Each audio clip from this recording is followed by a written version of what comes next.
ஏதிலார் ஆரத் தமர்பசிப்பர் பேதை பெருஞ்செல்வம் உற்ற கடை. என்ன சொல்கிறாரு வள்ளுவர்னா, முட்டாளுக்கு பணம் வந்துச்சுன்னா அவன் சந்தோஷமாக இருப்பான், அவனுக்கு ஜால்ரா போகிறவங்களாம் சந்தோஷமாக இருப்பான், உற்றார் உறவினர்கள் பட்டினி கிடப்பார்கள். இன்றைக்கி நிறையா குடும்பத்தில் பார்க்கலாம், அண்ணன் தம்பி 4-5 பேர் இருந்தால் அதில் எவனோ ஒருத்தன் வசதியாக இருப்பான்.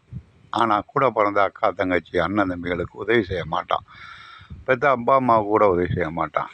தன்னை எவனாச்சும் தற்புகழ்ச்சிக்காக ஏதாச்சும் சொன்னான்னா, இவனை மாதிரி உண்டான்னா அவனுக்கு கொடுப்பான், தன்னுடைய உறவினர்களுக்கு கொடுக்க மாட்டான். அதாவது தென்குலத்தார் தெய்வம் விருந்து ஒக்கல் தான் எனும் ஐம்புலத்தோர் ஓம்பல் தலை. இந்த ஒக்கல்னால் உறவினர்கள். இந்த உறவினர்களை பாதுகாக்கிறவன் தான் ஒரு நல்ல குடும்பஸ்தான். தன் உறவினர் எப்படியா போகட்டும், நான் மட்டும் நல்லா இருந்தால் போதும்னு நினைக்கிறவன் உறவினர் கிடையாது. அண்ணன் தம்பியிலே அவனை லிஸ்ட்டில் சேர்க்கக்கூடாது. இதுதான் வள்ளுவர் வன்மையாக கண்டிக்கிறார். நன்றி மாணவர்களே.